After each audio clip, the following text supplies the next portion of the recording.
Hey, fight fan, welcome. The Zapata Brand Media presents the Zapata Brand Boxing Podcast, brought to you by Ringside. Go to ringside.com/podcast, and you too can get 40% off selected brands. It is fight week this week. Tyson Fury against Alexander Usyk. And who better to get on the podcast but a good friend of mine, and we haven't spoken in a while, but Jason the Sensation Gavern. Jason, how are you? Good morning, brother. Cheers, cheers, cheers, cheers. Cup of It's coffee. been a bit, hasn't it? Bro, I've known you for 1999. 20. Damn. 1999. Yep. 26 years. 1999. You're getting old. You're getting old, bro. I know. But we all as it gets older. We look back at it now and we're like, oh man, we seem like we were young and we're vibrant. Now we're just trying to get by the day. My mother told me when I was 19, my daughter was born. She's like, enjoy this time because before you know it, she's gonna be grown and out of the house, and you're gonna be like, where did the time go? Mm-hmm. And me being my 19-year-old, whatever. Okay, mom, whatever. Bro, my daughter's 25. She's married. She has a 3-year-old. I'm a grandpa. I'm 47. I met you last week. You know what I mean? Like, it feels like, what the hell is going on here? Right. It seems like last week you walked into the hospital with 2 and you walked out with 3. You know, and then you're like, wow, the things and so many things happen where you wish you could go back, but now, you know, to correct, like say, okay, I wish I had done this, it would have been a lot easier. But we wouldn't be who we are if we didn't go through every single 1,000%. step. Yeah, exactly. And like I said, I met you in 1999. 1999. It was right before 2000. I remember you were fighting up in Scranton, and you were a cop at that time, I believe. Yeah, I was a cop in Scranton, Pennsylvania for almost 7 years. I know, and so it was odd to me because you know, fighters usually come from broken families, but you actually had an educated guy. You were, you know, well known in the community. You were a cop of all things, and not the safest thing to be in nowadays. But you were a cop in Scranton, Pennsylvania. You were doing well, and then you chose the fight game. And I was married. I had kids. Like I just got married. My daughter was born. I was in the Army Reserves at the time. You were in Afghanistan, weren't you? No. I never went anywhere. I never went anywhere. I wasn't deployed anywhere. Okay.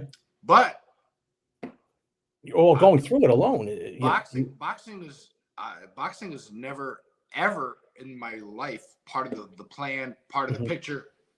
I was hired as a police officer in Scranton, Pennsylvania, and I met a guy named Gene Reed, Irish Gene Reed. You gotta know Gene. Oh, I know Gene very well. Oh, bro, I just talked to Gene last week. Yeah, he worked for the city. He was he did like the street signs and the street lights and that type of stuff. I think he's still there actually. Yes, he's getting ready to retire. To tell you how small the world it is, I was delivering bagels one time on Kaiser Avenue at like 3 a.m, and I look over and there's Gene Reed painting the lines. I'm like, I think that's Gene Reed. And sure enough, I called him and it was him. So So I got talked to Gene, told him who I am. You know, he's like, hey, I run the Irish boxing club at Weston Field, and he's like, come on down, take some lessons. I'm like, oh, I'm married. You know what I mean? I'm like, when am I gonna do boxing? But then I'm like, all right, I literally went down. I was with him maybe 3 weeks, standing in front of a mirror jabbing. I'm like, this sucks. Like, I don't want to just jab for 3 hours a day. Anybody can do this. I fell in love. Literally 3 weeks later, I had my first amateur fight. Like I was reading magazines, and I didn't even take a month's worth of lessons with this guy. I went to the Harrisburg, the Keystone State Games in Harrisburg, Pennsylvania. Yeah, bro. My father and I drove down, and we found some 2 guys there, spoke Spanish, no idea what was going on, never had a fight, had no idea. Went on USA Boxing. He told me about it, looked up the first fight, went to the Keystone State Games. Oh, man. Yeah, that was my first amateur fight. I could have swore one of your earlier fights was at the 4-Star Boxing Gym in Scranton. That was later in my career. Okay. 4-Star was Johnny Blanken. John Blanken, unfortunately. Yeah, John. And Rich Valenti. Rich Valenti. Yeah, Rich Valenti. That's when I was really friendly with Marty Flynn. He's a state representative now, but Weston Field's where it all started. You know, I spent a lot of Burley, Oh, yes, man. I still try. DeBosman. He's still around. There was John Scalzi. There was Matt Van Fleet. Matt Matt Van Van Fleet. Fleet. Yeah, Yep. absolutely. Matt and I spent a lot of time together, bro. Super, super cool guy. And some guy, Elwin White. I don't know if you know Elwin White. Yes, he was with Chris Walsh. Elwin White, Chris Walsh, and the Italian Stein, they call him. He was a white dude. Ryan Paletti. No way, bro. I used to drive. Yep. I drove to. I was in the clique. We drove hours to watch these guys fight. He was from Higgins, Pennsylvania. He used to come up there. Yeah. Ryan Paletti. Yeah. Chris Mills. Chris Mills. Yeah. Big ticket sellers. Big ticket sellers. We had all these fights at the in Dixon City. At the Genetti's. Bro, Genetti's. Yeah. Yes. Just closed up. It just closed. Wow. Yep. When I fought at Genetti's, one fight, some naked dude. Naked. You remember that naked guy right in the ring? Oh, who was that? Were you fight? That was your fight? No, it wasn't. Marty Flynn went up and punched him in the face. That's right. Yeah, I think I fought there because my son was freaked out. I remember my son crying and he's like, "What the hell happened?" Or maybe it was my daughter, but yeah, he ran up in the ring and Marty Flynn knocked him out. He was naked running around the ring. Oh my god! But those are the wild days there. I mean, I could remember Tony Wolf when he would do the USA Boxing. You could just show up and they'd give you a physical and hand you your book. Like, here, just go. He'd give you a USA book. Get in the ring, go. You could have your friend in your corner. It was wild. I used to my father and I traveled all over the state. I would never, even today, I tell amateur fighters if they ask, you don't need to wait for your team. You don't got to wait for your coach. You don't got to wait. You can just go. Look up USA Boxing. Where's the fights? And just go. You don't need, I mean, yeah, you want to have your team there, but if you really just want to do it, just go. There's nothing stopping you. Now it's a little bit tougher because you got to have a passbook, a physical. It's getting a little expensive now. Okay. Remember years ago, we used to just walk up and there'd be a table full of books. And you'd be like, okay, this guy's this guy. Do you want it? Yes or no? And you get it or whatever. You have no idea who you're fighting. The hard thing for you guys to do is heavyweights. There was very few at that time. You had to fight the national level. And again, you got great experience doing it. Right. But you were traveling, and that was expensive and costly. But to get you to fight there, that was hard to do, to find fights. Don't forget I'm a cop, married, kids, and I'm just on the weekends being like, hey, love, I'm driving to Harrisburg. I drove to Virginia, Delaware. I would just drive anywhere just to fight. And you get there and the fight doesn't happen. You just drove 6 hours and the fight doesn't ever even happen. Yeah. So I lost my first 7 fights. And there was this big guy, I forget his name. He fought out of Easton, the Larry Holmes gym. I spent a lot of time in Larry Holmes gym, training down there. But he beat me 2 times, and then he was my first win, if I remember right. And it just took off from there, and I just went. Yeah, I could have swore I saw your first win against him. I almost was that not. We fought at the Odyssey one time. Odyssey. That's where it was. Yeah, we sparred there. We would spar there. Me and you would spar there. With Larry, his name was Larry Angeles. Larry Angeles. I reached out to this guy. This is crazy. All these memories coming back. I reached out to this guy maybe about a year ago. I looked him up on Facebook just because I haven't talked to him in years. I reached out to his family, his daughters, whoever they were, and they're like, "Yeah, we'll text you his number. We'll text him." I actually never talked to the guy, but I've been reaching out. I've reached out to him in the past. Larry Angeles, man, he was a big part of my early stages of boxing. Yeah, I could get you his info off the air because Joe Splendito I know still talks to him. And I just talked to Joe last week. So I know he's Splendito. Yeah, he boy, would he pull out a rabbit out of the hat, huh? Getting you fighters. That's crazy. He was definitely one of these guys who could find guys. But I can remember sparring you at the Odyssey. And here's what when we get into the Tyson Usyk fight, but let me explain to you why one of the reasons why I want to talk to you about this. You were a smaller heavyweight as to what they are now. Now the heavyweight's 6'7", 6'8", 6'9", and you would fight them. So Usyk being 6'4", still, but he's about your size. But one thing I remember about boxing with you, the first time I remember Larry saying, "Hey, come fight come box Jason for me. He's getting ready for a fight. So yeah, no problem. I was about 160. Well, my hands are very fast. I knew the bigger guys that I fight, they're not going to be able to keep up with my hand speed. Whether I could, I'll walk them down a little bit and get in the pocket, it'd be hard to hit. The one thing I remember about fighting Jason Gavern, your hand speed for a heavyweight was by far, you were the fastest heavyweight I ever fought that had those hand speed. Was that what you used to your advantage when you were fighting, when you were coming up, because your hand speed was so fast? I mean, that's way back. That's when I had no idea what I was doing.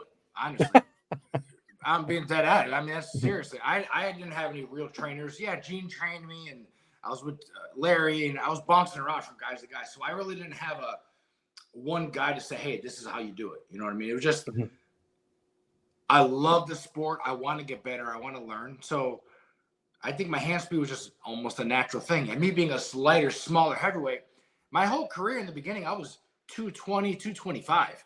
I mean, now you'll never see a heavyweight that small. I mean, right. Usyk might be that small, but I think that helped me in the amateur world for sure.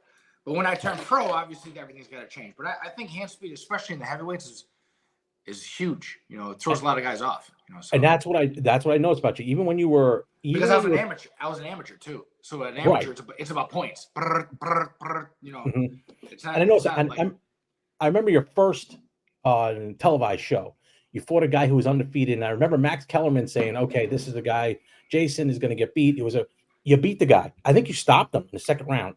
All because of Albert Jimenez. Albert Jimenez, yes. Albert Jimenez, bro. Yes. Highly touted. My birthday, April 24th. I think it was 2004, 2005. Yeah, it was my third or fourth fight. I just looked it up. I didn't look it up. I was watching on YouTube and I saw it. And I can remember Max Kellerman really he was killing me. Yeah, he really was. He's like, Gavern's fat. He doesn't know what he's doing.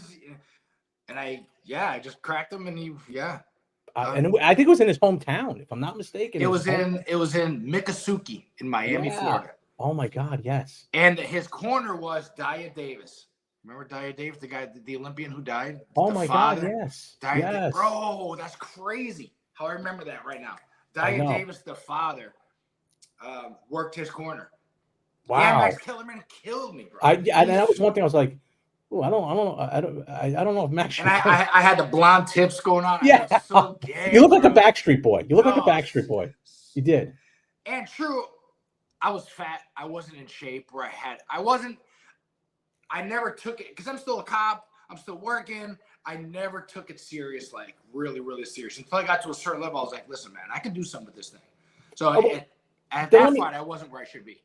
All right, then let me ask you. Okay, so you take this fight. You were undefeated at the time. Why did you not motivate yourself to at least get in shape where you had a good shot of beating him? Because you obviously weren't in shape. You want to know? A week before the fight, it was my wedding anniversary. 7-year. I think we were on a cruise for a week. Oh. We came to Miami. I ran on the cruise and whatever, and I stayed in Miami because that's where the cruise came out of, and the fight was there. So I just fought. I didn't train like I should. I don't know, man. I don't know. It's hard to switch from amateur to pro to where you got to be. I was a good amateur. I did accomplish a lot of things, but I was by myself. I didn't have anybody saying, bro, you got to do this. You got to be healthy. You got to eat. It was never like that. It was just, okay, let's go fight. And I was just winning my fights. I really didn't have anybody like you fight on the USA Olympic team or something. It's regimented runnings. I worked all day. I trained at night. I ate pizza, whatever. It wasn't serious like that until I got a little farther in my career. And you never thought you never, even at that point when you were fighting on national TV, undefeated, you never thought. No. Really? Yeah, for real. No. Huh. And then my first real fight, I fought Malcolm Tan. I was 6-0. That was my first real training camp. I was in Kerhonkson, New York with Monty Barrett. Man, Monty Barrett. My trainer was Harold Shadow Knight. He was Lennox Lewis's second to Emmanuel Stewart. Right. I was the best trainer I've ever had in my whole entire career. But I was in camp with him for 6-8 weeks for the Malcolm Tan fight. And that was my first real come-out fight. It was in California at Palm Springs, California, at a casino. It was on Fox Sports. I think it was That on was the my Best Damn Sports Show, wasn't it? yeah. They came to work and did a whole ride along thing with me at work, police Yeah. department. And that was my first coming out. Okay, so that was the first time I was in camp with a trainer and guys who were like, 6 o'clock we run, noon we do this, 3 o'clock we do this. I lost the fight a decision, but that fight changed my entire career. I met James Toney. I was signed with Goose and Tudor. I got people notoriety. People knew my name more. Even though I lost the fight, I won the fight. If you watch that fight at the last round, it was a great fight. It was a great. Yeah. You remember Max Holloway just fought Justin Gaethje. Yes. And UFC 300, and he points to the ring. He's like, "Let's go. Let's stand right here and fight." I did in the 8th round of my Malcolm Tan fight. You can go on YouTube, check it out. I stand in the middle of the ring and I'm like, "Let's go. Let's stand right here. Like, man up, grow some balls. Let's fight." I'm the guy. I'm the original guy that did that. I'm that guy. So, did Malcolm did you fight Malcolm as an amateur? Because he was. I fought him as an amateur. I thought so. In Reno, Nevada, at the Golden Gloves Nationals. We fought in the quarterfinals, and we literally had a fight, a fist fight. We had a fist fight in the ring. Okay. The cops got called in. That's the one I was going to talk. Yes. That's what I remember that. And the cops got called in. Barry Stump, you know, remember Yeah, Barry? Stump? I know Barry. Barry Stump, bro. We joke about it to this day. We had a fight. I got him in a headlock. I picked him up. I slammed him on the ground. Yes. And I won that year. I won the Sportsmanship of the Year award. Sportsmanship of the tournament, bro. Bro, we still talk about it. You know who told me about that? Bernard Bruni. Bernard Bruni was like, he goes, because I remember he was talking to you after it was over. Because this was the fight. I remember this fight vividly. The cops were like, "You're going to jail." I was yes. Like, dude, they were throwing chairs. They were throwing chairs. I remember that. It was a melee. It was crazy.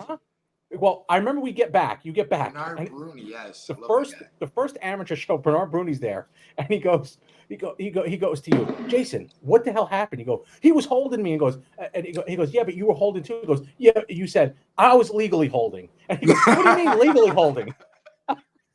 I remember, he said to this day, when Bernard does the fighter meetings, he says that. He goes, "I talked to a guy one time and said that he was doing legal holding." He always goes, "There is no legal holding." I still remember it to this day. To this day, he does that. But great guy. Yeah, we had the cops were coming in and they gave me the sportsmanship. I won the sportsmanship of the tournament. They called me in the ring, Jason Gavern, sportsmanship of the tournament, and we're like, "What the fuck are you talking about?"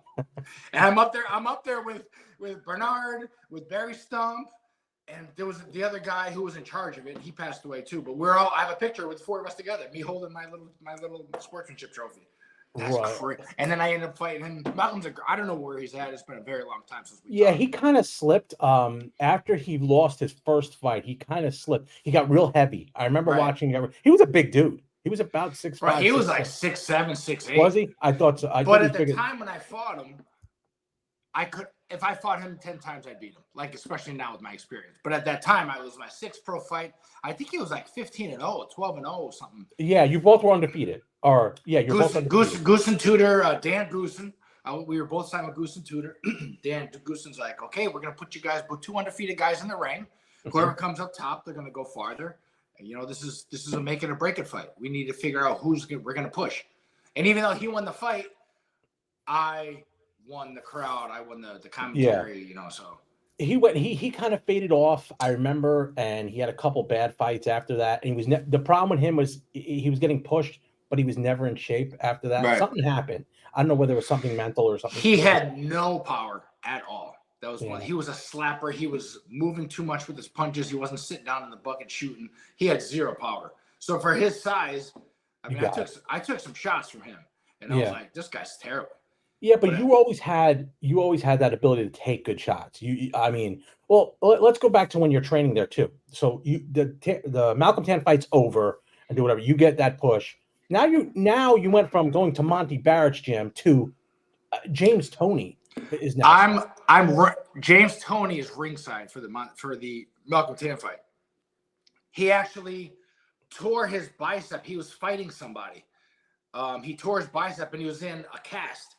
And during my fight, they bring James Toney in and they're talking to him. And he's like, Malcolm Tan's my guy. We had him in training camp, yada, yada, yada. So at the time, I didn't know James like that. After this fight, you know, they saw my performance. Goosen was happy. In my locker room, James walks back. And I'm like, oh, shit. This is... Even to this day, I'm a pro fighter. I've accomplished. I work with, I do a lot of bodyguard work. I meet a lot of celebrities, rappers, singers. But when I meet a fighter, that's the ultimate pinnacle. Like, that's fucking Mike Tyson, bro. Like, I never get starstruck. So when James Toney walked into my locker room, it's me, my mom, my dad. I think my ex-wife was there. And James walks in to say hi to me. I was like, this is God. This is James fucking lights out Toney, bro. Yeah. Hey, what's up, bro? Hey, man, great fight. Da, da, da, da.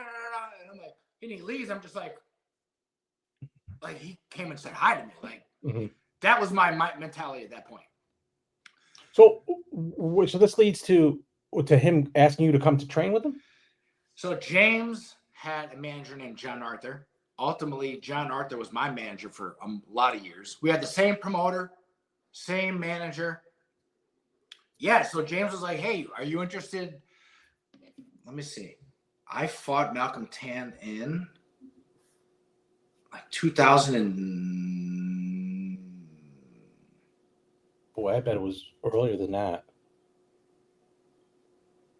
Yeah, I'm going to say it was earlier than that. 2004. Yeah. October 2004. I'm still a police officer. So I fight Malcolm Tan. I lose. I go home. I'm a cop. I'm a police officer again. So I'm back working the beat. I fought a couple more times, but ultimately I got a call and they're like, hey, would you be interested in coming out to James's camp? So I had to I remember taking vacation for a week or two from the police department just to go to Wild Card in Hollywood. And that was my first experience to the real world of boxing. Like, I was boxing and training here and there, but when you go to the Mecca, Wild Card, or you go to where you walk in and there's Manny Pacquiao, Freddie Roach. I mean, I can't, the people, Diego Corrales at the time. I mean, it was, I just walked in, I walked into boxing heaven. And this is what I wanted for the rest of my life. That's when everything changed for me. This is like 2004, 2005. But yeah, that's when everything changed for me. Right after the Malcolm Tan fight is when everything changed for me. It's a different environment. You know, you're walking, it's almost like you're the new kid in school. And I say that because I saw the video. Listen, bro. This isn't, everything right now is racism in the world. Everything right now is black, white, da, da, da. Bro, when you walk into a boxing gym, there is no racism. It's black guys, white guys, Chinese guys, people from Africa, people from Russia. The world is in one room. And you walk into a room and James is in the ring sparring. And the first thing is, get that white motherfucking cop in the ring. Get that motherfucking gloves on. I'm going to beat his ass. Da, da, da. And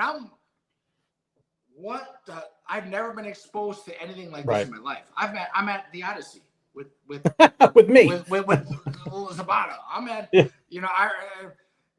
Irish Boxing Club with Gene Reed.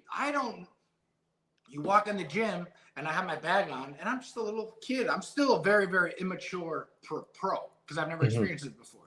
But James is like, get that motherfucker in the ring, bro. I was terrified. And at the time, this is 2005, 2006, James was still James Toney. James was getting ready for Giraffe. He had a cruiserweight fight. He fought all his heavyweight fights. He was James lights out Toney. And I get in the ring the first couple times, and he's like, he literally kicked me out of the ring. You suck, you fucking cop. Go back home. You suck. You're never going to be a fighter. I was crying. I mean, I'm gone away from my family, my kids. I'm sleeping in an apartment. I'm uncomfortable. I don't know where I'm at, location. I don't know how to get to the gym. I get lost. I'm late. 401, driving the 101, you're traffic. And then I show up and I'm stressed. Just get that motherfucker in the gym. And I'm getting my ass beat. I'm not talking about getting my ass beat. I'm talking about he's beating my ass. And then I would do so bad with James they would put me in with the amateurs. Get him in with this kid, and the amateurs are kicking my ass. So it got to the point I'm like, you know what, bro? I'm not gonna survive this. I call my wife crying. I gotta go. I gotta come home. But then something changed. Something switched. And one day I was like, you know what? Fuck this. I'm not taking it. I'm not gonna let this kid bully anymore. So I get in the ring and I start yelling at James one day. Let's go. Get in here. And at the time, the fighters would have their say 10 a.m. to noon. That was James' time. Noon to 2 o'clock, that was Pacquiao's time. 2 to 4, certain fighters would have their certain times in the gym. Right. That was with Freddie Roach would concentrate on these guys. So it's not just James. It's James' whole entourage. He has 10 guys with him. They're all from Detroit. They're all from the D block. They're all screaming, yo, get that fucking cop in the ring. We're going to beat us. And this is like the initiation into the boxing. Right. So when I get in the ring, I'm like, James, get the fuck in here. He's like, and they're all like, whoa, get in there, kick his ass, kick his ass. And we just, for like 2 or 3 rounds, we stood in the middle of the ring, and I just said, fuck it. And we just went. Mm-hmm. And that day, I got out of the ring, and it was, okay, see you next time. It was respect. It was okay. He earned his stripes, so to speak. What did you learn from James? Oh, my whole entire, what's the word? My whole style, my whole slipping, staying in the pocket, rolling with shots. I have 50 on paper. I have 54 professional fights. In reality, I have like 57. But I've never been knocked out. I've never had a broken nose. I've never had stitches. I've had one bloody nose. I fought in Madrid, Spain against a guy. I had one little bloody nose. It wasn't even bad. I've been in the ring with everybody, starting from Lennox Lewis to Klitschko I've been in the ring with everybody. Mm-hmm. And I've never been like crushed, knocked out, killed. And just little James teaching you little movements. I mean, James is the ultimate defensive fighter. Make you miss, make you pay. And I picked all that up from James. But yeah, James is I would say is 100% my boxing mentor my entire career. And ultimately, I fought James. James in 2015, 14. Yeah. Do you think if James is outside the boxing would have been better? He could have gone even further. He's a Hall of Famer. He's a Hall of Famer. What do you mean outside? The outside stuff would always get out of shape. He had problems with the law. I mean, especially when he got older, he popped 3 or 4 times with PEDs and whatnot. Which we're going to get into in a little bit too. Yeah, but James, he's a Hall of Famer, no doubt. But do you think he would have been? Did you see his recent fight? He fought in Jamaica. Razor Ruddock. Bro, it was so sad to watch. It was so sad. $1,500. For real? Yeah. But if you watch the fight, he's still. Yeah. Bro, he looks sharp, but he's out of shape. So that's James Lights Out Tony. I will respect that man for forever. He is, everything I've learned in my boxing career has been, we've had the same manager, same promoter, like I said, and everything's been from him. I've had huge opportunities not that he gave me, I've earned those opportunities, but a lot of times he put me in positions that helped me, James. Ultimately, you had to go through that door. He may have opened the door a little bit, but you had to walk through the door. Exactly. Being a white cop from Scranton, Pennsylvania, walking a wild card with the elite boxing, and for me just to embrace it and say, okay, this is my opportunity. Mm-hmm. I never thought when I was at the Odyssey sparring with George Zapata that I would be top 10 in the WBC titles and fighting all over the world and being in China and Russia and China, all over. Never, ever would I imagine. It was never in the books for me. I was a cop. I was a family man. It just happened. You know what I mean? So, yeah. Yeah. Well, let's switch gears a little bit. Go to current stuff happening now. First part of what happened a few weeks ago, Ryan Garcia, Devin Haney, and the PED talk. Now, I've always been in contention that performance-enhancing drugs, I'll say PEDs because YouTube will flag drugs for some reason. PED, bro. Yeah. Being so soft, bro. And Sidney, you suck. Sorry. We'll get into that. Oh, But the fact is, you've been around the circles on the high everybody school. takes PEDs. Listen, Exactly. when you fight overseas, you watch them inject themselves with PEDs in the locker room. Like it's not Yeah. even when it's a title fight. I, Whatever. yeah, I've said it before. It's an honor amongst thieves. If on my level, I'm in the lower level here, doing what you fought on the highest levels. It's honor amongst thieves. We all know what's going on. We could point at each other, and be like, okay, I won't say nothing if you don't say anything. I was signed with a company named Sauerland Event in Berlin, Germany. I was with Value, Boystoff, Marco Huck. I mean, I was in camp with these guys for years. I fought a guy named Oleg Platov. Evander Holyfield fought Nikolai Valuev, the The 7'2", big Russian guy. Yeah. and he beat the hell out of him. It was in Zurich, Switzerland, and I fought on the undercard. Evander Holyfield won that fight 100%. But I fought a guy named Oleg Platov. Oleg Platov, he was good, but he hit me the first run. The fight's on YouTube. He wrung my belt. I've never been hit so hard. Like, I'm thinking, what the fuck is in this guy's gloves? He was hitting me, cracking the hell out of me. There was no way he wasn't on. Dennis Boystoff, I fought him, cracked the hell out of me. Every punch he threw was like rock and stone. And it's something you know. Right. You can just by looking at their body. But yes, PEDs is very, very prominent in the when game. You get a guy 100%. like, you'll have those rare guys like, I'll bring up another name, Bruce Corby. When he hits you, Corby, the overhand that's right. legit. No way, Bruce Corby. That was legit power. There's only very few that you get that you're like, whoa. Yeah. Bruce Corby hit me so hard one time, I felt my tongue rattle. He hit me very hard. It didn't knock me down, but well, he had 16-ounce gloves on, so God forbid he had 12s on. Right. But those guys. Know this, and they're few and far between because they get to the highest levels of the high. Right. There's guys out there that are not, I always take the baseball analogy. You get a guy who hits 12 home runs, next year he hits 50. Okay, something's off here. Yeah, exactly. There's always the guys that you do that. But again, it's not even, yes, it's about performance, but at the end of the day, it's about recovery. Yes. I'm 47 years old last month. I've been on TRT now for about 6 years. I go to a clinic and I get my testosterone just from age, feel better. That's just for me to feel better. And I'm still fat. I'm still whatever, so it's not like I'm here. I'm just trying to live and be healthy and whatever. But there's these guys who come in the gym from fight to fight. You're like, whoa, bro. I think in the UFC, I mean, you see these guys in the UFC and they look like gods. And you're like, I have never. Is it really just chicken and broccoli? Really? You look like that eating chicken and broccoli 4 times a day?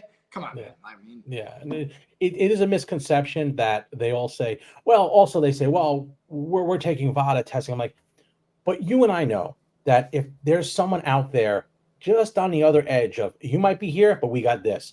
We used to have the little black box to get the pay-per-view. Now we got the Fire Stick. Right.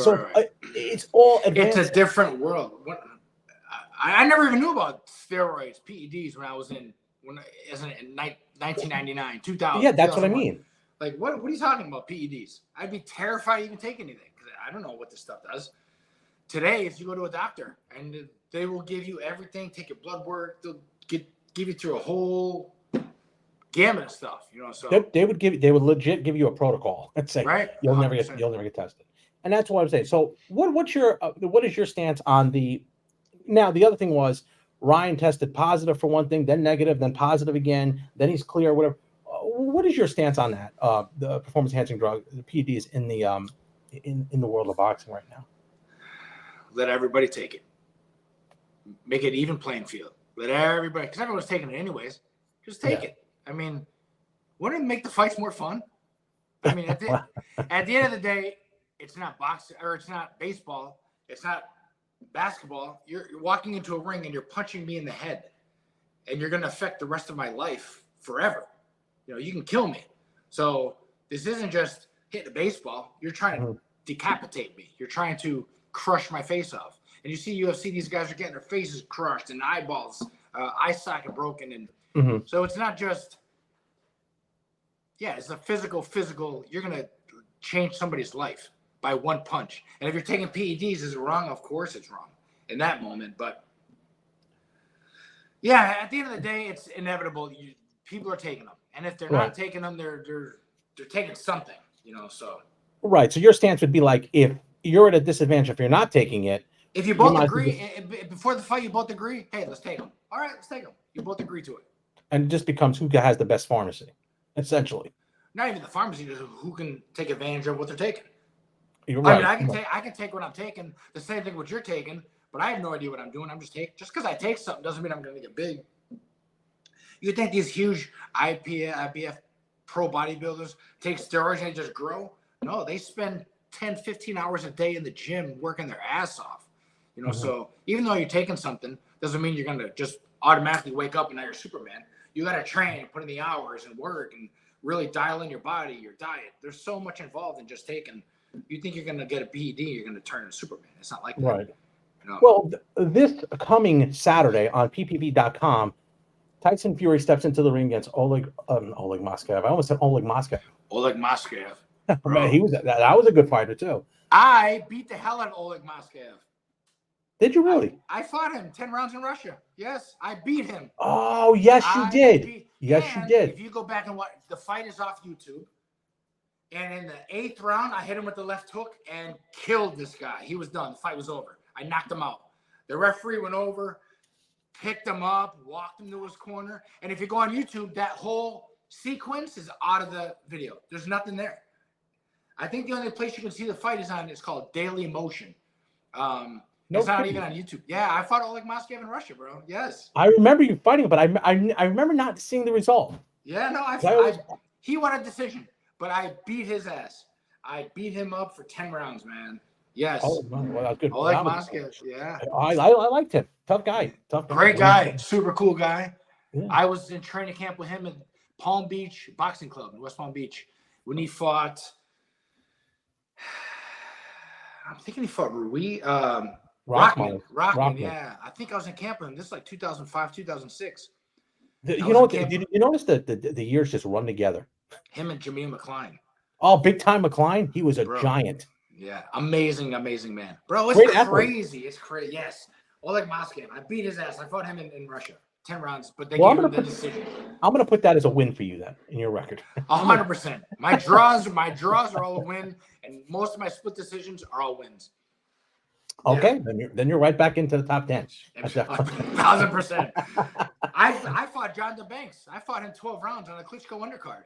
I beat Jonathan Banks 10-2, 9-3. Oh, They gave us a draw. And they gave us a draw. Banks. That fight changed the course of my entire career. That fight I was in camp with 12 weeks, eating, sleeping, shitting, boxing.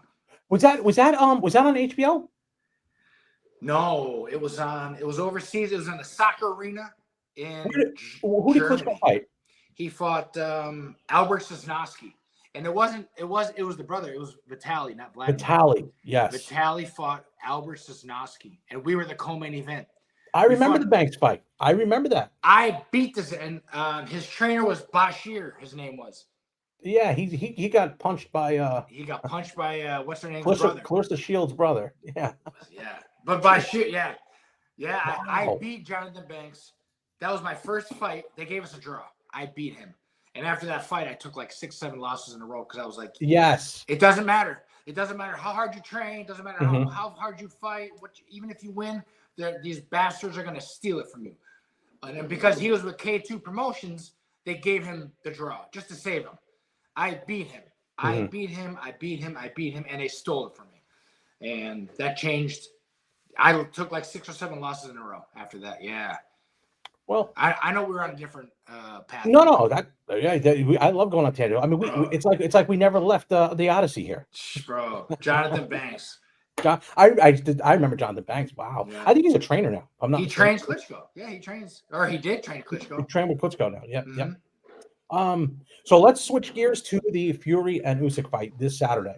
And the reason why I brought you on, people who don't know, you've been in the ring with every top heavyweight from the early 90s up until probably mid 2000s, into the 2015, 16. 2015, 2016. Yeah, I've been in camp So with literally everybody. everybody, just everybody. So who would I? Tyson Fury is the best heavyweight I've ever been in the ring with. Not even a question. Okay, so let's take Tyson Fury now. Tyson Fury, a great heavyweight, great ability, and at the time you were with him in camp was years ago. So this was probably before he fought Klitschko. This is 2000 and I say 14, 15. Okay, so I went from him right to camp with Anthony Joshua, literally the next day. Okay, but before that, this is before Tyson had won the championship. Am I correct? Mm-hmm. Okay, so yes. At that point, he's big first time, big huge heavyweight, 6'7", besides Klitschko, but this guy can move. Tyson Fury can move. Tyson Fury is a big dopey. I mean, when he's fat, like now he's in shape, but when he's fat, he's like he's just a big dopey looking dude. He has no muscle tone. He's not ripped. He's not nothing. And he's fat. I mean, he's got a gut, and you're like, Jesus. But when he gets in that ring and he starts moving, he's ice skating. And he's right, and he's left, and he jabs, and he slides. And the guy is 10 feet tall. And his arms are he's got an 84-inch reach. So he throws a jab at you. You slip out of the way, he's already 3 lengths away from you. You can't get near the guy. And he just slides and moves. Now, when sparring with him and working with him in that, did you say, okay, this guy is going to be heavyweight champ of the world? No. Really? No, because this was all before he had the trilogy with Wilder. This is before he had the fight with Klitschko. His first heavyweight fight, Steve Cunningham was 203 pounds. That was his first heavyweight fight, and he hit Tyson Fury with an overhand right. I don't know if you remember that. Yep, he dropped him. Looked like he killed him. He looked like he got shot. He just boom. And I fought Steve Cunningham 10 rounds at the Prudential Center in New Jersey. And 0 power. He can't break an egg, but he can box. And he cracked Fury with the shot. I'm like, okay, well, he got hit with he's not even a heavyweight. He's a cruiserweight. He's a light heavyweight. And if you got caught with the shot like that and got dropped like that, you get hit with a shot from Klitschko, he's going to kill you. Mm-hmm. So at the time when I sparred him, no, he wasn't. I didn't think he was going to be that good because he was out of shape. You didn't see any spark of oh wow, I've never seen. Yeah, for sure, he was amazingly good. Yes, yeah. I'm not saying that, but he was amazing. He was the best boxer. He was the best boxer I've ever been in the ring with, heavyweight wise. Yes, he has power, but he's so big and he punches and he slides and he moves. And for how big he is, you can't hit him. He's just a big guy. And when you do hit him, he's rolling with the shot or he's sliding with the shot. So he's taking a lot off of it. But when he had his fight with Wilder, he went on that bender. I guess he was all coked out and got fat and he wanted to kill himself. He came back and his first fight was Wilder. And I'm like, he's going to get killed. You can't come back after weighing 350 pounds. And he beat Wilder. Even though he got dropped, I think it was a 10th or 11th round, he still beat Wilder that fight. Right. So, but at that point, you're like, okay, this guy's the real deal. When you beat Klitschko, yes, he's the real deal. But at the time I was with him, it was still a little early. So you've been in, so let's go to now who you said was, let's go to Deontay Wilder. We know you fought him or whatever. What is the difference between Deontay Wilder and Tyson Fury? Deontay has that right hand.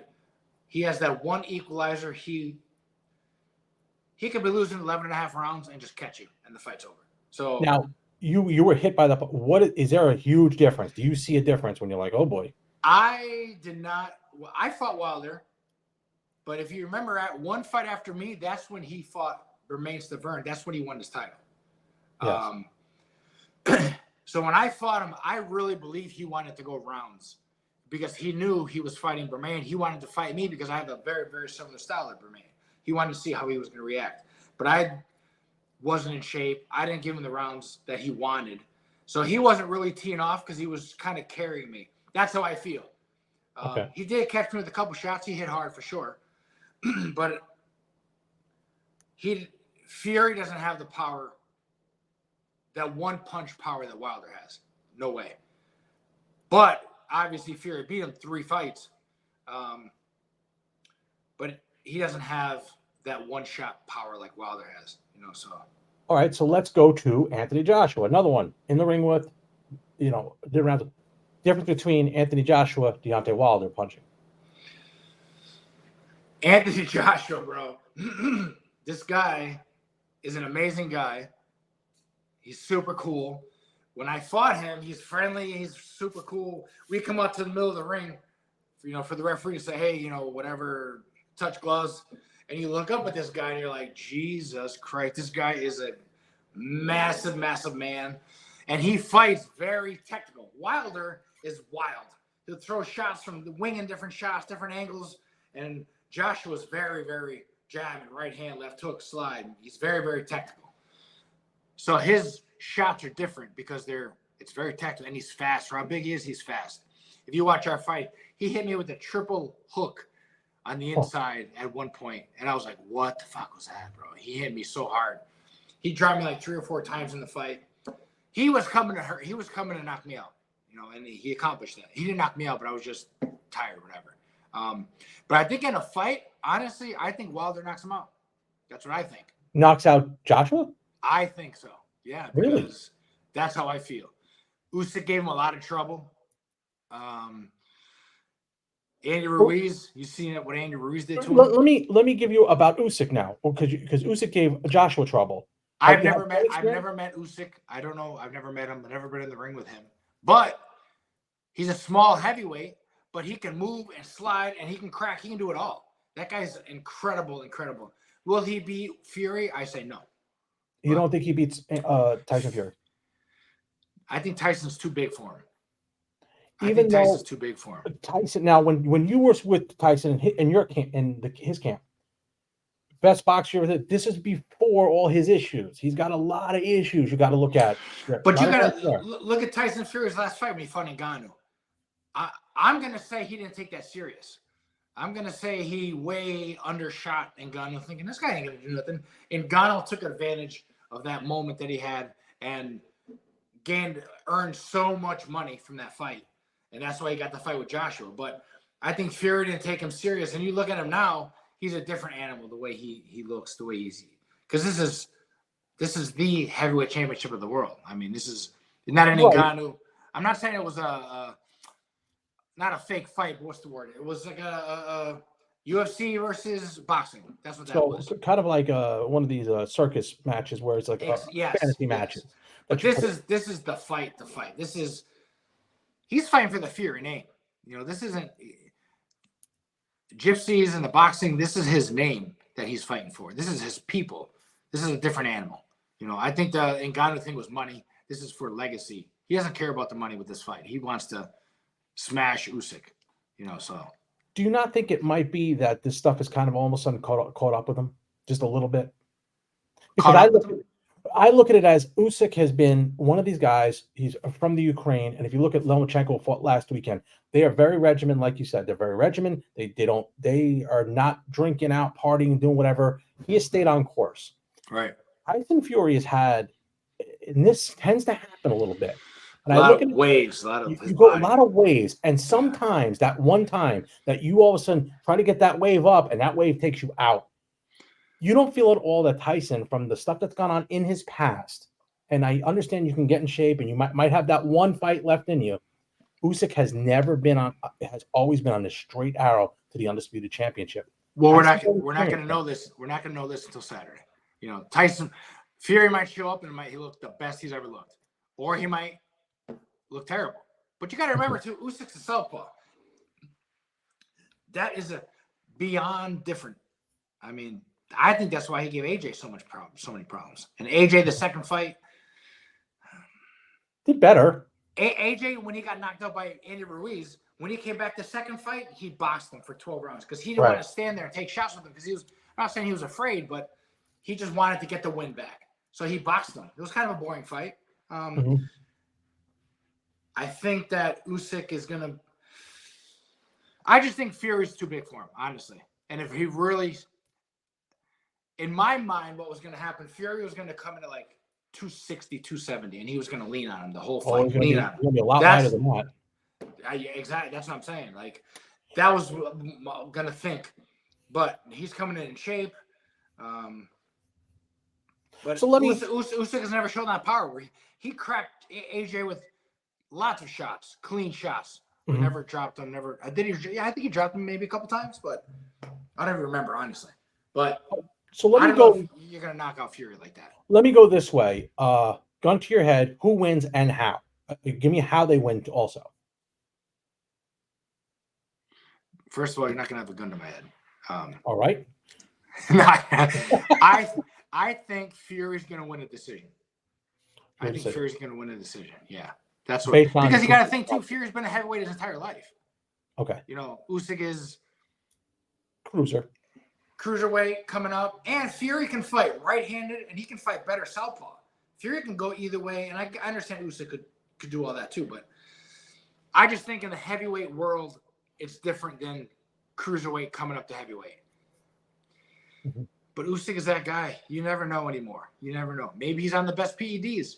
You never know. You never know, man. I mean, they are fighting in Saudi Arabia. Do you know how much money they're both getting paid? Oh God, bro! I would love to get over there. That's what I'm gonna say. Why wasn't Saudi Arabia around when you were over there? Man, even as an opponent, you know. All right. So I've been in. My last fight was 2016. I fought. No, you just fought recently in Russia. But that was my last fight was 2016 against David Allen, the White Rhino. I had off forever. Oh, okay. Russia called me up last year. Yeah. Like, hey, are you interested in coming back fighting? I'm like, no, hell no. I'm fucking old. There's a war going on. No.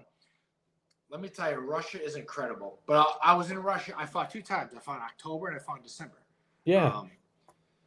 And it's incredible. It's great. I'm definitely older. I'm not anywhere close to where I used to be. Not even close. Mm-hmm. But age is a huge, huge factor. Age, you know, Tyson Fury's, he's been in the game for a long time. But you got to think, too, has the best training camps, has the best doctors. You know, he has nutritionists. So there's a lot of things going on. He has maybe a massage, chiropractor. All this stuff is a lot of extra stuff that you have that I really didn't have when I was. Everything is different now. If I was a pro now, I would have a nutritionist. I've never followed a diet. I ate whatever I wanted. I mean, yeah, strength and conditioning was big, but it wasn't huge like it is now. It's like, yeah, you know, so everything is different. 2000, I went pro in 2003.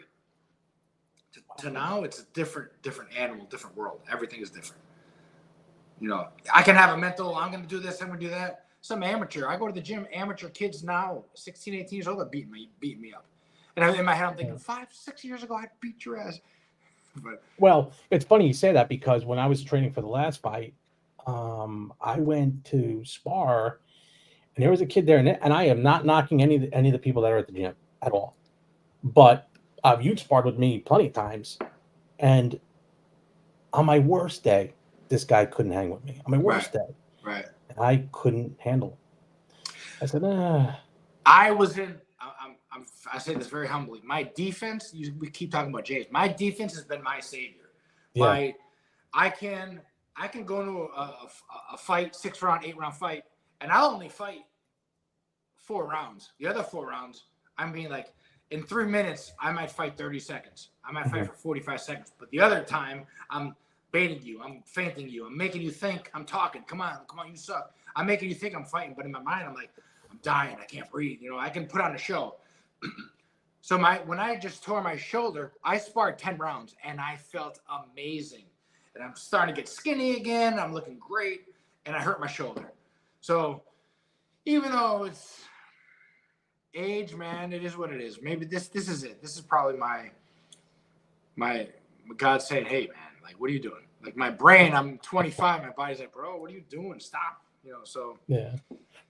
But either way, you had an incredible career, and I want to go through a little bit of a rapid fire round. I want you to throw off some people. The first thing that comes to your head, it can't be yourself. If I throw something out, you can't be yourself. When I say something, I want you to say this person was that. This person was that. Okay. You do that for me? Okay. Yeah, for sure. Okay. Best promoter. Eddie That Hearn. you, Eddie Hearn. Eddie Hearn. Eddie Hearn is the promoter. Mhm. I mean, I've only worked with him a couple times, but everything is very, very professional. Yeah, Eddie Hearn. DAZN. Amazing guy, amazing company, takes care of you. Yeah, Eddie Hearn for sure. Okay. Best boxer. Oof. It could be. It could That I've been in the ring with? that you've been in the ring with. It could be heavyweight, cruiserweight, middleweight, whatever. But who you've been, and you can't say me, and you can't say you. I would say James Toney. Honestly, James has been. I was with James when James was James. When James was James. Yeah. I just said like I was with him. Yeah, I was with James when he was James. And You know who I talked to? I talked to George Dokovic. He's a friend of mine, and he was no. the one who did the HBO when they came into Wild Card with you and that Javier, the Spanish guy. Yeah. Whenever James is yelling at you, he did that, and he remembered that. He said that was James Toney when James Toney was untouchable. I had hair. I had bro. Yeah, that was like 2005, 2006. Yep. Well, yeah, James was. He had an aura. James was like he walked in the gym and just like people would move like he's parting the Red Sea or something. It was like, and then there I am in the ring. I remember can't sleep, sick, like fuck, I'm gonna be in this. You're literally physically terrified. Like this is James Toney, bro. Like you remember the CYC, the Cats Youth Center in Scranton, bro? Yeah. My father and I growing up as a kid, you go watch the CYC fights. You know, you watch the WWE wrestling or WWF when it was there. Yeah. I remember being in the back of the WW and the CYC. There was a little trailer. I was in the back with the Road Warriors hanging out one day, just hanging. I don't even know how I got back there. I was like a kid, bro, man, for real.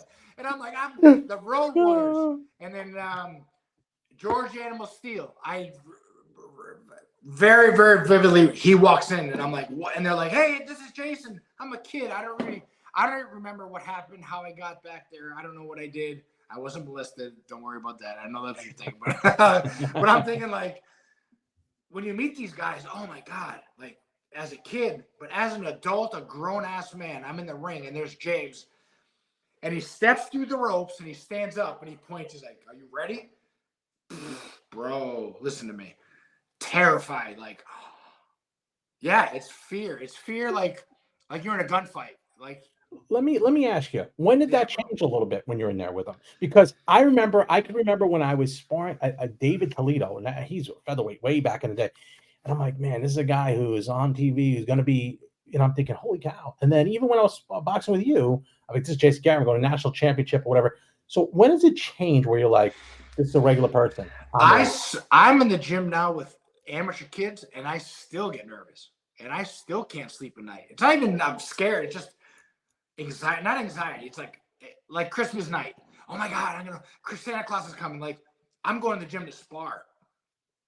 I have the honor of putting on hand wraps, getting in a ring and sparring. I mean, this is boxing. Boxing is the mecca of the world, but the heavyweight championship of the world. Everybody knows this is boxing. Like to me, it's like not a religion.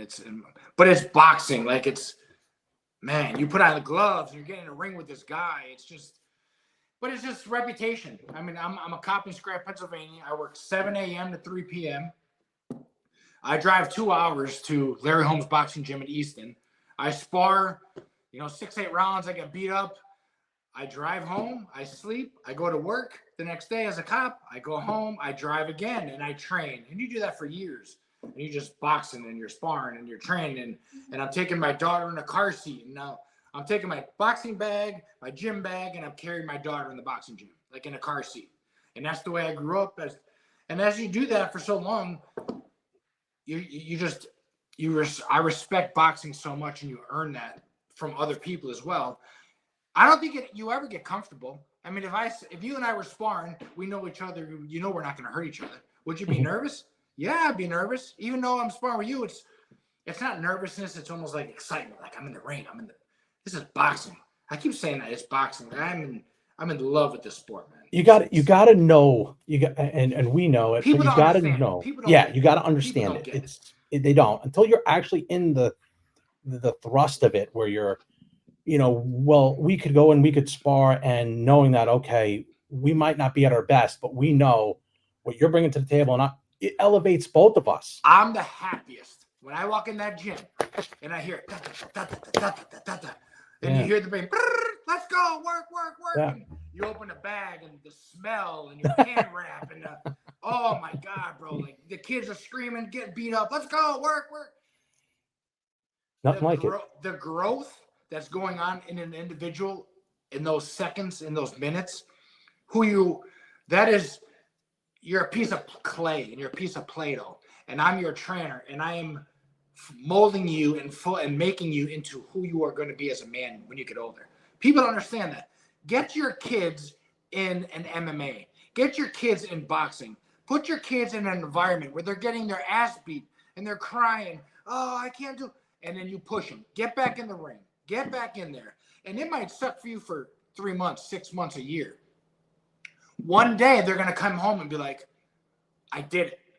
And in that mind, they're going to, for the rest of your life as a man, you're going to know life is going to suck. You're going to get your ass beat.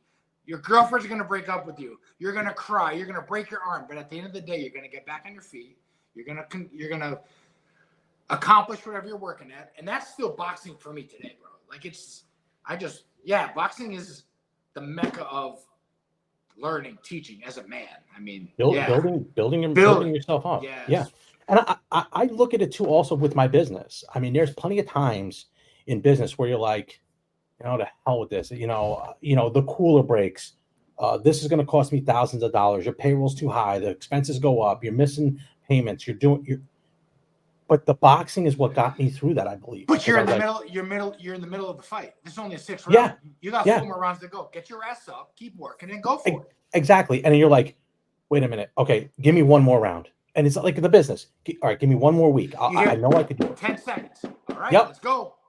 Yep. Let's go. That's just an incredible. I'm getting chills sitting here talking about this, bro. Yeah, it's an incredible. What you just said was the epitome of what boxing is to a young kid, whether it be boy or girl, either or. But just any combat sports, that is the epitome of what it is. Giving you that one more round, giving you that one more time to, okay, I can do this. And then that one day it will click, whether it's when you're jumping that rope or whether it's you're hitting that bag, whether you're sparring that guy who beat the brakes off you for 6 weeks straight, and you have that one good round that builds up into the next, Bro, I used to go to the gym, and obviously I'm a white cop. I go to Philly, and there'd be 10 kids. I'm talking about kids like 16, 17 black dudes. Like, get that cop in the ring. We want to fight this, bro. But it wasn't white, black cop. It was boxing, But it was just part of the game. Get that white dude in the ring. We're gonna beat his ass, and you get your ass beat, and you're bleeding. You're fuck, and day after day after day after day, you're getting your ass beat, and you're driving 2 hours, and you're missing the time with the family, and you're not home, for birthdays or Thanksgiving or Christmas, whatever's going on with your job, and then the more you keep coming to the gym, now instead of 10 guys, there's only 8 guys. Now there's only 6 guys. Now there's only 4 guys. Oh, because you're starting to get it. You're starting to crack guys. You're like, oh shit. And then that builds up and it builds up. Right. Like, so my son is 23 years old. Landon is 23. He ran. Oh, wait, your son's name's Landon? Landon, yeah. Mm-hmm. So is mine. Yeah, Landon. My firstborn. Landon Lewis. Yeah, bro. Oh my gosh. He ran his first marathon back in like November. Mm-hmm. And he did it. Bro, I'm getting emotional just thinking about it. He did it by himself.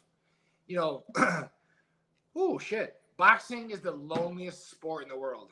Sure. I've traveled the world. I've flown to Moscow, Russia with the guy holding a sign with my last name spelled wrong. I don't even know if it was the right guy. Got in the car. He didn't speak English. We drove 2 hours to a place ultimately it was called Keenbaum. Keenbaum is like the Russian Olympic Training Center. I'm in this car. He's playing this Russian music. Da, da, da, da. I have no cell phone service. This is 2006, 2007. We're driving. And I have, this guy could be kidnapping me for all I know. But you go to the gym, you show up. I'm there with I'm there with Mucker Hawk sparring with all these guys. But you're there alone. There's barely any Wi-Fi. It's like prison. So boxing is the loneliest sport in the world. My son trains for this when you're running, you're by yourself. It's your emotions, it's your brain, it's your mind. He goes to the race. The race starts. He's wearing like one of these Whoop things, and I have an app on my phone, so I'm following him. I'm in executive protection school this time. This day that he's running, I can't be there, number one, because I'm in school. He's by himself. I want to be at the finish line when he comes through, but he's running and he's doing great. Oh my God. And he calls me like mile 15. He's like, Dad, I'm cramping. I don't know what to do. And then, bro, I'm literally getting so emotional right now. Mm-hmm. As the dad, I'm like, fuck, like I want to take the pain away from him. I'm like, okay, but in my mind, I got to be the boxing coach. I'm like, bro, it's fucking. Now I turn into like coach mode. All right, are you gonna be a bitch? Are you gonna quit? What are you gonna do? This is the 8th round. You have 4 more rounds to go. What are you gonna do? It's you and your mind and your spirit. Are you gonna quit? Because if you quit right now, you're gonna think about it for the rest of your life. I quit. He says, okay, Dad, I got this. And he pushed through whatever he had to push through, and he finished. And he wasn't the best time. He didn't do his best, but he finished, and he pushed through it. And I can't be more proud of that kid. And he learned that. I'm not saying he learned that from me, but I feel with the boxing world, I instilled that in him. He was in my corner when I fought Deontay Wilder. You know, I remember looking at him, and he's like crying, and you can hear him during the fight. Come on, Dad, right hand. You know, slip your hand. And you can hear his voice, his loud voice. Yeah, I think he was like 10 years old. He still had a very deep, high-pitched voice, and you can hear him. But then as he went through this, 13 years later, he goes through this marathon by himself. You're like, fuck, boxing taught me to teach him that. Boxing, everything is boxing. Boxing taught you this, so boxing to me has been my life, and I gave up my career as a police officer. I gave up retirement. I gave up my pension. I gave everything up for memories in this boxing world. That's, bro, you can't buy that, Well, the price for success is incredible, right? But the bill you're going to get for regret, there ain't nothing like it. And the chances of you getting there is like, bro, the chances of me being a cop, being at the Odyssey, sparring with George Zapata, to tell you in 10 years, I'm going to be in Austria in training camp with Klitschko and Jonathan Banks and Emmanuel Stewart. You're going to be like, what the fuck are you talking about? Are you crazy? You're in Wilkes-Barre at the Odyssey. You never know if you don't step out and take that chance, if you don't step out and buy the business, if you don't step out and buy your first house, if you don't step out and buy the car and flip the car, you're not going to know what you're going to miss. If I said I'm a cop, I got my career, I'm married, I got kids, I can't quit to be a boxer. I can't quit and do this full time because what's my family going to do? No, they supported me. We did it together. I mean, even though I'm divorced now, it's still, my ex-wife was a huge part of my growth as a fighter. And whether I don't like her or whatever, she's a huge part of my boxing career. And I give her that credit. She's the mother of my children. And, if you don't have a good teammate behind you, it's hard. But at the end of the day, your kids are watching. Like my son watched me in my career. My son watched me. Right. So yeah. But that was boxing. I mean, yeah, it's extremely important. So we got off on there, but let's go back to what we were saying. And man, that was. I'm so passionate about it, bro. It's amazing. That was an incredible soliloquy right there. Yeah. No, that was incredible. The emotion that you have with your children, the passion you have about boxing is great for this show, and it's great for anyone to listen to it and see how it means to you. You're too soft anymore. Kids are too soft. Like the parents don't want to get your kid in boxing, and if he cries and it hurts, good. Comfortability gets you killed. You need to be uncomfortable. The only way you're going to grow in your life is if you go through that breakup. If you break your arm and you got to heal and you got to, bro, life is about getting your ass beat. It's going to happen. If you're floating through life, that's not life. Because when reality kicks you in the face, fuck, how are you going to react to it? And I always say this to the kids that are fighting, and then we're in the corner. I tell them, you're going to have to be comfortable in uncomfortable positions. Right. And because you have that mindset now. If you had the mindset now, back then that you have now, you would have been comfortable in those tough spots.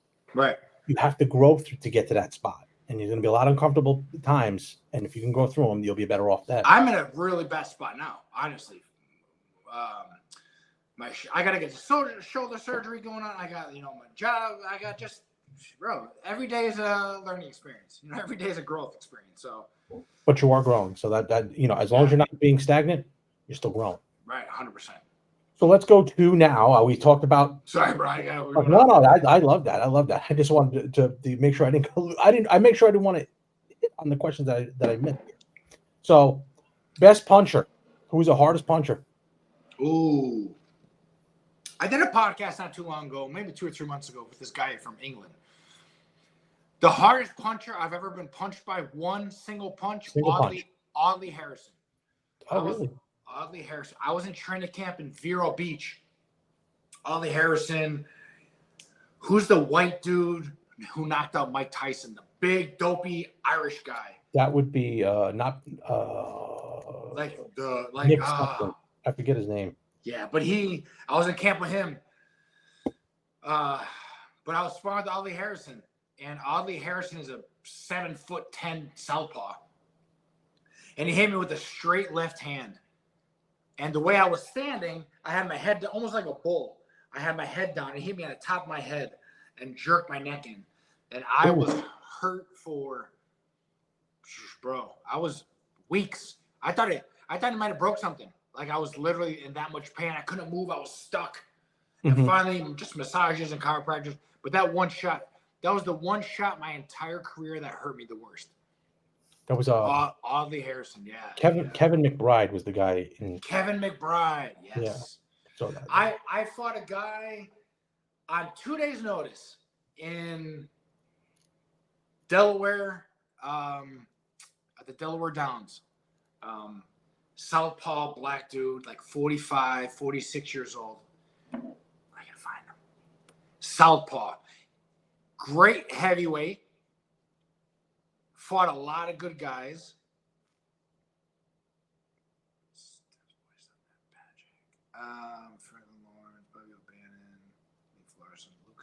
Amir Mansour. Remember Amir Mansour? Oh, yeah. Yes. Southpaw. Yes. Southpaw, the bell rings, he come across. He hit me with an overhand left. And I didn't get knocked out, but I don't remember the shot. They stopped the fight. I wasn't knocked out, but he stopped me in the first round. I took the fight literally on 2 days' notice. He had a promising career, and I think he did time. And there was a gap there. Amir Mansour, bro. Yeah, he was a good fighter. Yes, very good fighter. And he was older too. He was an older guy. And that's why I think, because he had that stretch where he didn't have. Yeah, Amir, he hit me hard. I remember him. And even I said before, Oleg Platov. So there's been a lot of you're a heavyweight fighter. You're gonna get hit with shots. But you remember. I remember Audley Harrison. When he hit me, bro, I thought I was dead. I mean, not dead, but I was hurt. And Amir Mansour hit me with some shots. Ooh, yeah.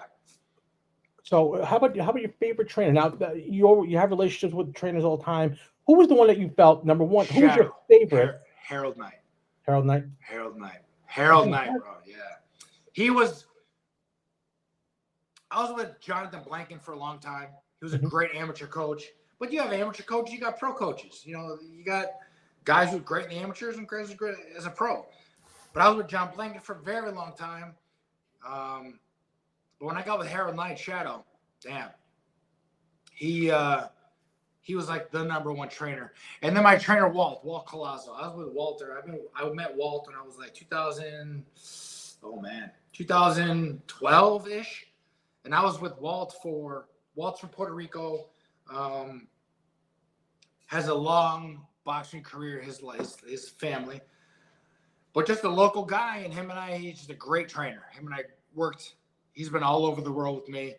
That guy's my brother. We've been through a lot together. He's probably been with me most of my boxing career at the later stages of my career. Traveled the world with me. We've been everywhere together. So, yeah. But I would say technically the best trainer was Shadow, Harold Knight. Being with those Okay. guys. And Yeah. I've had him train me for like 4 fights, and those 4 fights were tremendous. So Okay, good, good. And before we wrap up, I do want to appreciate your time. I mean, it's been a while since we've talked, but we definitely got to keep in touch before that. But before I wrap up, I want to say, who was, and I want you to take a minute to think about this, because the respect that you have for even the younger fighters coming from Scranton, Pennsylvania, our area here, and the people that are going to watch this. Who was Jason Gavern's hero? ooh, my hero. My grandfather. My grandpa, Louis Gavern. he my grandparents. My grandpa Louis Gavern, he was a retired fireman in Scranton, Pennsylvania. Um, Obviously, he raised my father the way he raised them. And my grandfather went to Italy. I don't know the whole story, but my grandfather went to Italy, met my grandma, and then ultimately he moved her here, and they got married like really, really young. My grandma worked in, I don't even know where it was, in Southside, Prospect Avenue. There was this huge warehouse, and she sewed like sewing machines. Like she did that for like 20, 30 years in like a warehouse and raised. But my grandfather growing up was like lived a block away from my house. My father had a tree cutting company. It was me, my dad, and grandpa, my uncle Paul, cousins. But my grandfather was always he was, oh man, grandpa was awesome. But yeah, my grandfather, for sure, 100%. If I can, like you see on social media, if you can die and go to heaven or talk to anybody, who would it be? I just want to talk to grandpa. Just sit down, have a coffee with him, and grandma too, everybody. But grandpa was like, he was the man. I love that man. Yeah. And he died. We had a Gavern's barbershop in Southside on Beach and I don't know, Beach Street and Southside. But my uncle Johnny and my uncle Nick, they owned the barbershop. And when my grandfather was passing away in the hospital, I shaved his neck one day. And he said to me, "You would have made a great barber." Oh man, yeah, grandpa, for sure. I can tell you, whatever traits that they brought to you, you pass along through the community and your family and your children as well. And I can never say anything bad about Jason Gavern. Jason, you've been a friend of mine since the late '90s. Always been good, courteous to my children when we see each other. It has been too long. The last time I saw you was in Dixon City for a fight. You took a picture with my son there as he was getting ready, preparing for the Nationals. Jason, it is absolutely an honor to finally get you on the show. It's been a while. I know it's been a long time, bro. Frank Kane's been busting me to get you on, and Frank Kane. Oh my God, bro! I can finally say I got you on. There's so many people that you meet in the boxing world, and it's just, bro, boxing's amazing because it's a cesspool of people who come together in the world, and there's no racial, there's no discrimination, there's no, bro, black, white, purple, wherever you're from, girl, boy, it's boxing, bro, and that's it. That's life. Like Frank Kane, think about the people, bro. I just went on a memory download from years ago that people have popped in my head I forgot about. Yeah. Frank Kane and I talk once in a while on YouTube. Hey, what's up, bro? We sparred and I forget where we were at, but I drove to his gym with his father. I mean, down in Sunbury, like in the woods somewhere, bro. Like, man, boxing has been literally amazing for me. And meeting you and seeing where you're at. Now you're doing a boxing podcast. I mean, who would have thought? They're sitting there as we sit there at the Odyssey as I tore my knee apart. We'd be talking about boxing. I would love to be commentating, podcasting, doing something like that. Just life, bro. You get divorced and things go on. And life moves on, but at the end of it, when we sit back and we look back, and we're going to you're a grandfather now. You're going to sit back and say, "Man, you know what? I did all these awesome things, but some of the greatest things I ever did was be able to pass that stuff to my children." And that's what I look forward to, having my children sit there with me and talk about stories of how their lives are and who you met and what we've done. And at the end of the day, you don't have to be perfect. Life isn't perfect. Nobody's perfect. The harder you try, the more the more mistakes you're going to make. I know. I'm not a perfect dad. I have an amazing girl right now. I make a lot of mistakes still. I'm 47. I still don't know what I'm doing. I'm 47. I'm still like a baby, like I'm like a kid. Like I don't grow up. You know, I'm divorced. I'm sure I made mistakes in my marriage. You just whatever. And at the end of the day, you learn. You give life lessons to your kids, and you move on and work and people, and just be a good human being. You get more with honey than you do with vinegar. Just be good. Smile. You know, it takes more muscles to frown than to smile. Amazing. Hey, I know, right? Think about it. You had me think about that for a second. That's called a sensationism. Hey, my friend of mine, Miss Pardo. So I'm Jason the Sensation. She's like, you should do like a podcast and do like some. You can have some sensationisms and make it. I'm like, oh, that's a new word, sensationisms. So it takes more muscles to frown than to smile. So smile at people, be happy, whatever. Yeah, bro. And if you do that, your life becomes more better. And my life was better than meeting you, Jason. I could tell you that back in the day. But then again, Jason, I appreciate you coming on. It was an honor for me to have you on, and I want to get you on more. Just the life, like you say, gets a little crazy. Yeah, man. But I can talk to you all day, bro, man. Thank you for this opportunity. It's cool, bro. George Zapata. What's yes, up, bro? Finally we did it. But we're gonna come back. Signa, you suck. Well, hey, that'll be another podcast that we'll do, though. We'll get into that. Trust me, because we're going through the same thing. George, but anyway, bro, Jason, again, I appreciate you coming on, and keep in touch. We can get you on a little more. Let's spar. Let's get together and spar. You're 48 with a bad shoulder. I'm 48 with a bad shoulder. We have one arm. All right, buddy. We'll make it happen. Sure, bro. I appreciate it, man. Thanks, George. Thanks for watching the Zapata Brand Podcast. Please subscribe to the podcast and listen where all podcasts are available.